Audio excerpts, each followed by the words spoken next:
افطار کے بعد اگر دو نشانیاں ظاہر ہو جائیں تو آپ سمجھ جائیں کہ اللہ تعالیٰ نے آپ کے روزے کو قبول کر لیا ہے، کیونکہ ہمارا روزہ رکھنا یہ بڑی بات نہیں ہوتا ہے، ہمارا کسی بھی نیک عمل کو نیک کام کر لیا ہم نے، یہ بڑی بات نہیں ہے، بلکہ اللہ تعالیٰ اس ہمارے عمل کو قبول فرما لے تو بڑی بات ہے۔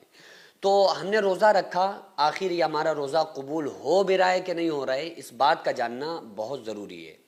کہ ایسا نہ ہو کہ ہمارا روزہ جو ہے، ہم نے روزے رکھے ہوئے ہیں، یہ ہمارے فاقے میں نہ چلے جائیں، کیونکہ آقا علیہ الصلوۃ والسلام نے یہ بھی ارشاد فرمایا کہ اگر کوئی انسان روزہ تو رکھتا ہے، اس کے بعد لغویات اور برائیوں کو نہیں چھوڑتا ہے، تو وہ اس کا روزہ مانا ہی نہیں جائے گا، بلکہ وہ اس کا فاقہ ہوگا، کہ گویا کہ وہ پورا دن بھوکا پیاسا رہا، اس کو فاقہ ہوا، لیکن اس کا روزہ نہیں مانا جائے گا۔ تو ہمیں کیسے پتہ چلے گا کہ جو ہم روزے رکھ رہے ہیں ان روزوں کو اللہ تعالیٰ قبول کر رہا ہے؟ کیونکہ یہ امپورٹنٹ مسئلہ ہے، اور اگر ہمارے روزے قبول نہیں ہو رہے ہیں تو پھر ہم اپنی ان کمیوں کو دور کریں جس کی وجہ سے ہمارے روزے قبول نہیں ہو رہے ہیں، پھر ہمیں ان کاموں کی طرف فوکس کرنا چاہیے جو ہمارے روزہ قبول ہونے لگے۔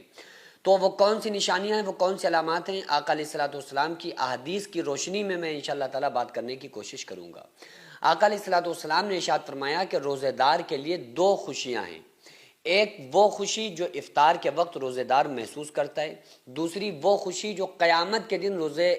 روزے دار کو اللہ تعالیٰ عطا کرے گا۔ افطار کے وقت روزے دار کی خوشی کون سی ہوتی ہے؟ وہ خوشی کہ بندہ بیٹھا ہوا ہے اور افطار کا دسترخوان لگا ہوا ہے، اور دسترخوان پر وہ بندہ بیٹھا ہوا ہے روزے دار، اور جیسے ہی اذان ہوتی ہے، ٹائم شروع ہوتا ہے اور افطار وہ بندہ کرتا ہے، تو اس وقت جو بندے کو خوشی ملتی ہے نا، ایسی خوشی اسے زندگی میں ملی ہوئی کبھی نہیں ہوتی ہے۔ دسترخوان لگا ہوا ہے اور روزے دار بیٹھا ہوا ہے، تو جیسے ہی وہ روزے دار افطار کرتا ہے، اس وقت جو بندے کو خوشی ملتی ہے نا، سارے دن کی بھوک پیاس شدت تپش سب ختم ہو جاتا ہے، بس وہ جیسے ہی ایک کھجور منہ میں رکھتا ہے تو اس وقت ایک بڑی عجیب سی خوشی ہوتی ہے نا، کہ جیسے جنگ جیت لی ہو۔ تو یہ خوشی آقا علیہ السلام نے ارشاد فرمایا تو دنیا میں خوشی ہو گئی جو روزے دار کے علاوہ کوئی دوسرا بندہ محسوس نہیں کر سکتا، یہ صرف روزے دار ہی وہ خوشی محسوس کر سکتا ہے کہ وہ افطار کے وقت بیٹھا ہوا ہے، اس کے کان ترس رہے ہیں کہ اللہ اکبر کی صدائیں گونجے، اور بس وہ بیٹھا ہوا ہے، اندر اندر وہ ایسا خوش ہو رہا ہوتا ہے، اس کے دل میں گدگدی ہو رہی ہوتی ہے، اور دل میں بڑی ٹھنڈک وہ بندہ محسوس کرتا ہے کہ بس یار اذان ہو جائے اور ہم افطار کریں۔ تو اس وقت جو وہ بندے کو خوشی ملتی ہے وہ غیر روزے دار کبھی نہیں سمجھ سکتا، جو روزہ نہیں رکھتا ہے نا وہ کبھی اس خوشی کو محسوس نہیں کر سکتا جو روزے دار کو افطار کے وقت خوشی ملتی ہے، کیونکہ آقا علیہ السلام نے ارشاد فرمایا روزے دار کو دو خوشیاں اللہ تعالیٰ عطا کرتا ہے، ایک وہ خوشی جو افطار کے وقت ملتی ہے، اور ایک خوشی اللہ تعالیٰ قیامت کے دن دے گا جب سورج سر پہ ہوگا، سوا نیزے پر ہوگا، سر ایسے کھولنے ہوں گے جیسے چولہے پہ ہانڈی کھولتی ہے، اس وقت اللہ تعالیٰ روزے داروں کو اپنے عرش کے سائے کے نیچے جگہ عطا کرے گا، اور روزے دار قیامت کے دن عرش کے سائے کے نیچے کھاتا پیتا مسکراتا ہوگا، بے روزے دار حساب و کتاب میں مبتلا ہوگا۔ تو اس لیے جو روزے دار ہیں انہیں دنیا میں بھی اللہ تعالیٰ خوشی عطا کرتا ہے اور آخرت میں بھی۔